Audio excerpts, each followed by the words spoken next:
We have ignition. We have liftoff. Let's say you've saved up $200,000 for a trip to space with Virgin Galactic. Lucky you. But are you healthy enough to fly? You'll have to talk with your doctor. A new study in the BMJ outlines the role that general practitioners will have to play in commercial spaceflight. After all, astronauts typically have to be in tip-top shape. But opening the door to the paying public means that less healthy individuals will soon have access to space too. And the stress of spaceflight, combined with the negative effects of weightlessness on muscle and bone, could cause real problems. It may be up to your personal physician to make the go, no-go call based on your medical history. Among the potential hypotheticals floated in the BMJ study, can my patient with stable angina and a pacemaker for complete heart block participate in a suborbital Virgin Galactic flight? What is the maximum allowable time that my patient with osteoporosis can spend on a planned vacation at a space hotel? There are no official answers, yet, but the study's authors note that such questions may be in the air, or lack thereof, in the not-too-distant future.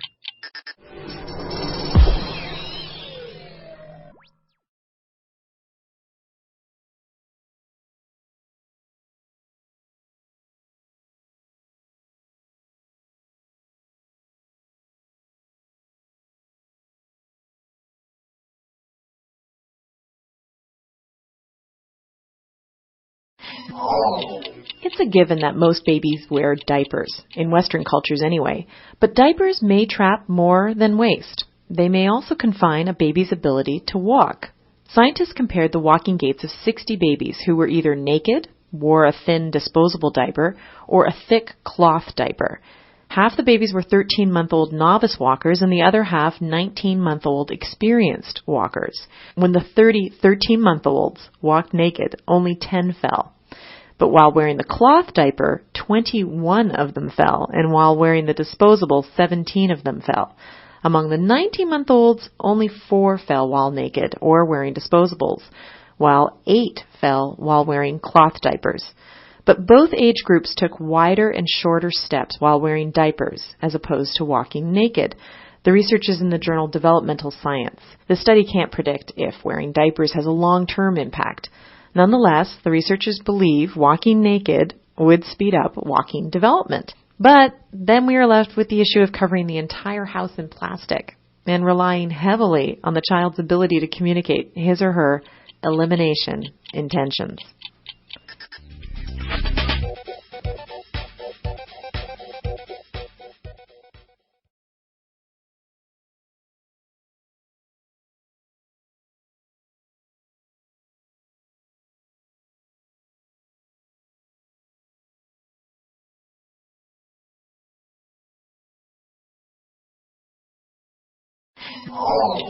It's a given that most babies wear diapers, in Western cultures anyway, but diapers may trap more than waste. They may also confine a baby's ability to walk. Scientists compared the walking gaits of 60 babies who were either naked, wore a thin disposable diaper, or a thick cloth diaper. Half the babies were 13-month-old novice walkers and the other half 19-month-old experienced walkers. When the 30 13-month-olds walked naked, only 10 fell. But while wearing the cloth diaper, 21 of them fell, and while wearing the disposable, 17 of them fell. Among the 19-month-olds, only 4 fell while naked or wearing disposables, while 8 fell while wearing cloth diapers. But both age groups took wider and shorter steps while wearing diapers, as opposed to walking naked. The research is in the journal Developmental Science. The study can't predict if wearing diapers has a long-term impact. Nonetheless, the researchers believe walking naked would speed up walking development. But then we are left with the issue of covering the entire house in plastic and relying heavily on the child's ability to communicate his or her elimination intentions.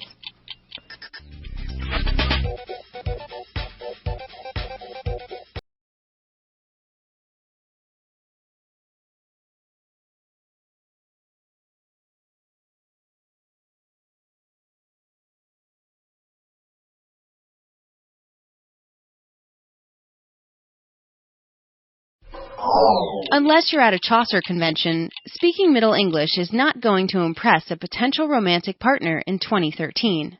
Similarly, male savanna sparrows have to make sure their vocalizations are up to date. Researchers analyzed 3 decades of recordings of male savanna sparrows. and birds that changed their tune over the years did better with the ladies. The research is in the journal Animal Behavior. While introductory notes of the sparrow song stayed the same, the middle and end parts changed over time. In the 1980s, songs concluded with longer, high-pitched trills. More recent songs contain a series of clicks in the middle and a shorter, low-pitched trill at the end. Researchers found that the male sparrows that adopted the newer songs had higher rates of sexual reproduction, because you don't want to be seen as behind the times. Indeed, Chaucer might have had his pick of the ladies in the 14th century, but few today can make heads or tails of his tales.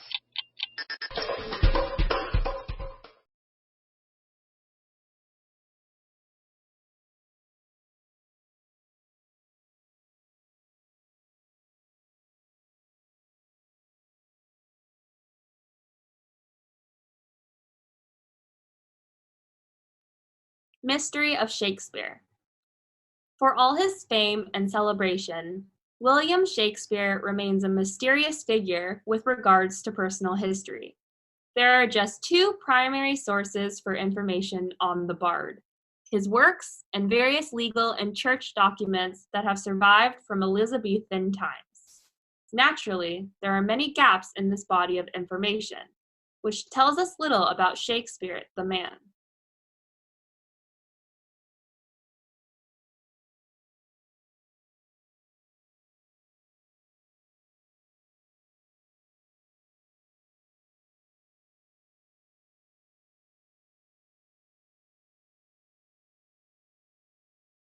In this tutorial, we will show you how to find specific journal articles using the library catalog. The university subscribes to over 18,000 journals across a variety of subjects, most of which are available electronically to find a specific journal article using a library catalog. We need to search by the journal name as individual article titles are not listed in the catalog.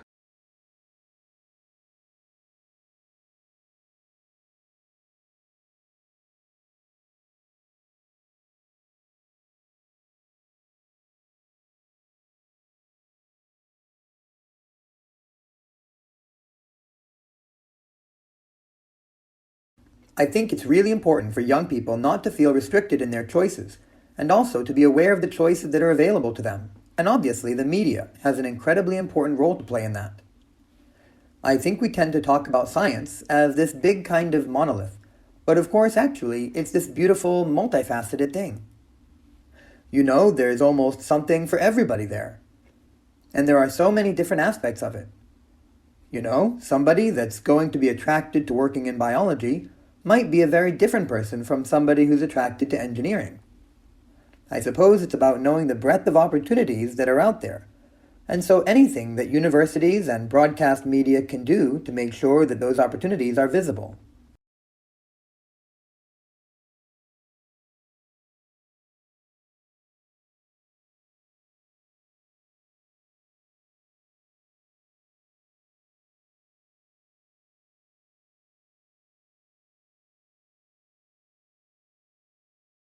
To begin with, you should be standing in the main floor of the British Library. British Library situated in the Euston Road next to some pipe crustacean press, in the foyer to the left of the information desk.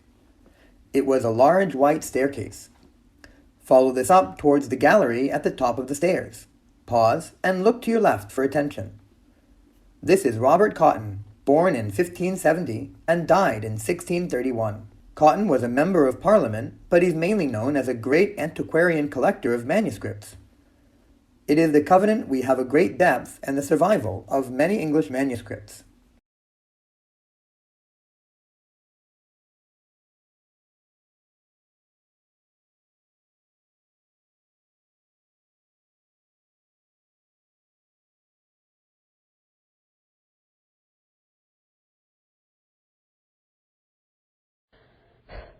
Morality and climate change. Okay, so let's have a quick summary, because we've galloped through a bit of philosophy here. I've suggested that we're rationally required to do what morality requires of us, so it's a reason that tells us what we should and shouldn't do. If we don't do what rationally requires of us, This is because we're ignorant, or, if you don't agree with Aristotle or Socrates, we're possibly weak or corrupt, and we may be ignorant of what morality requires of us because we're relying on others. So what's all this got to do with climate change?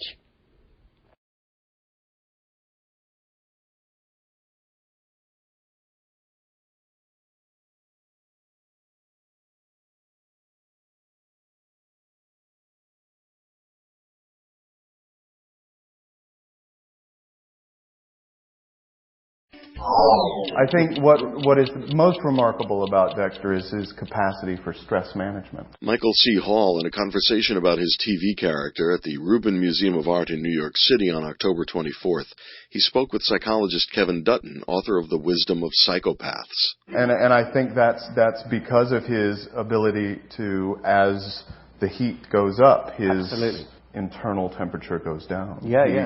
The crazier things get, the cooler he feels. He almost craves chaos. He seems to attract it, cultivate it, encourage it, because it's the only thing that somehow soothes him. Yeah. It's very realistic, actually, because what you find is the more chaotic a situation, the more that psychopaths have to make decisions under pressure. The better their decision-making gets, and we've seen it with Dexter. The more the pressure builds, the cooler he gets. And that is exactly what you see with psychopaths. It really is.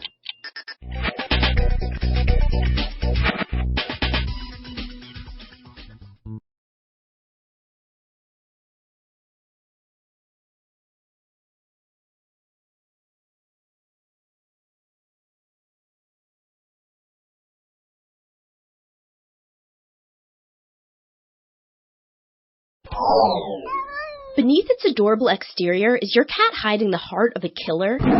Researchers now estimate that each year, domestic cats kill billions of birds and mammals in the United States alone. The report is in Nature Communications. We already knew that domestic cats can wreak havoc on islands, causing 14% of species extinctions and ranking as one of the world's 100 worst invasive species.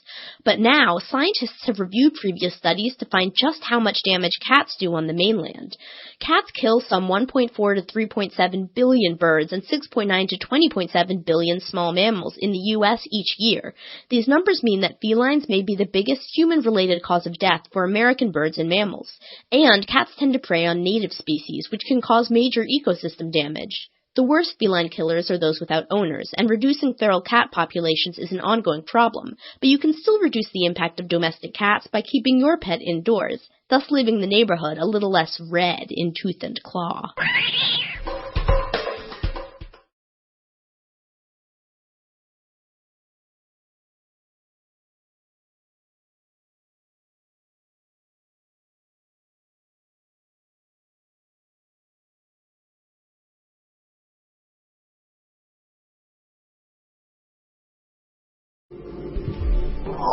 Last week on the podcast, we talked about space health. Specifically, we told you about a new paper discussing the role that physicians will have to play in determining which citizens are fit enough for commercial jaunts into space. Now let's leap ahead and much farther afield. What kinds of issues might a crew of astronauts face on a longer journey, say a round trip to Mars? To find out, 6 volunteers spent a record 520 days confined to a simulated space habitat near Moscow. They emerged in 2011. Now a report in the Proceedings of the National Academy of Sciences shows that the simulated spaceflight did have real effects. Removed from natural light and the rhythms of everyday life, 4 crew members experienced some type of sleep disturbance, and 1 exhibited signs of chronic sleep deprivation during regular alertness tests. Overall, the crew also became more sedentary with time. The researchers conclude that a real Mars mission would need to incorporate tactics such as timed light exposure or exercise to keep astronauts' circadian rhythms on beat, because it would be a bad idea to land on Mars sleepy and out of shape.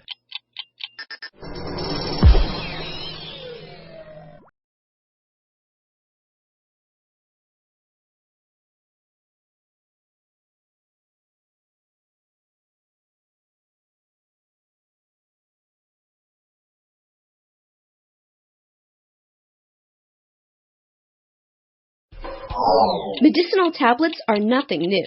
Doctors have been dispensing pills for thousands of years.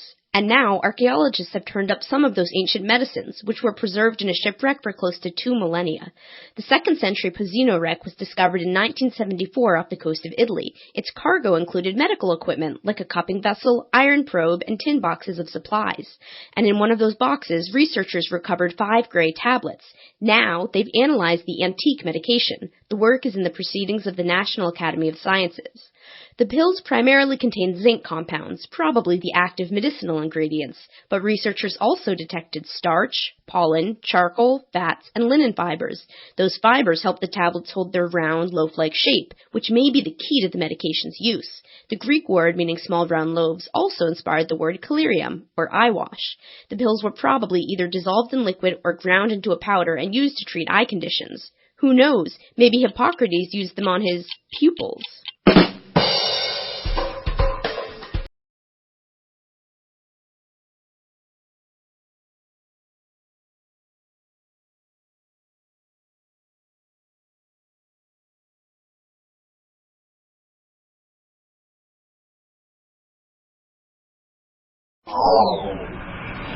Kids today may be more familiar with the sound of a rushing highway than a rushing river. But imagine that the internal combustion engine could be set aside and we could design the soundscape of our future. What oral environment would you choose for traffic? For the National Highway Traffic Safety Administration, the answer is that new cars should sound like old cars. Hybrid and electric vehicles can be so quiet that people outside the vehicle can't hear them. So these too quiet cars will be required to sound something like this. The Obama administration wants 1 million electric vehicles on the road by 2015. Slow sales of cars like the Chevy Volt and Tesla Model S may keep that number from being reached, but there are still hundreds of thousands of EVs and hybrids on the road today. It's hoped that the new rule will help prevent thousands of pedestrian and cyclist deaths. But the rule also hews to a possibly outdated tradition, like people who set their cell phone ringtone to sound like an old rotary phone. And it's wasting a chance to reimagine what our cars, roads, and even cities could sound like.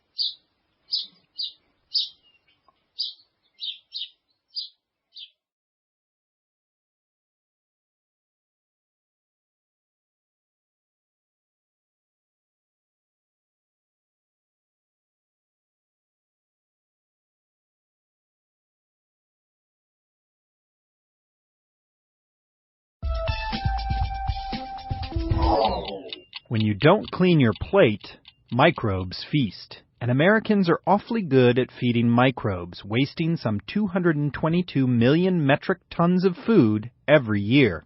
That's a quarter of our food. Much of that wasted food ends up in garbage dumps, turned by microbes into methane, a powerful greenhouse gas and one of the primary culprits behind global warming. Now, government officials in Massachusetts would like to ensure that restaurants, universities, hospitals, and other large institutions don't exacerbate that problem. The idea is to make sure all that wasted food doesn't end up in landfills, but instead becomes either compost or energy. The same microbes that turn food into methane in a landfill can turn food into methane in a biodigester, and that methane can then be used as a fuel.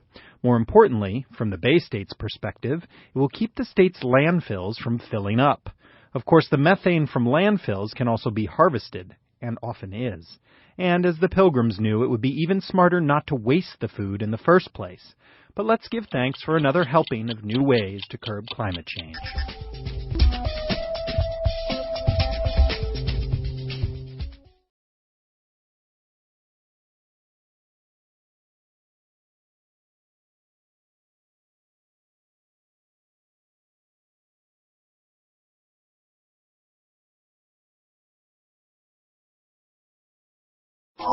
An Arctic storm tore a drilling rig loose from its tow ship and forced it aground near Alaska's Kodiak Island this week.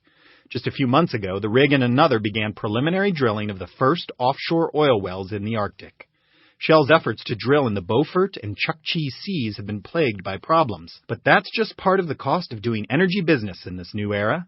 Consider drilling rig operator Transocean, which agreed to pay the U.S. government $1.4 billion this week for its part in the disastrous 3-month-long blowout in the Gulf of Mexico in 2010.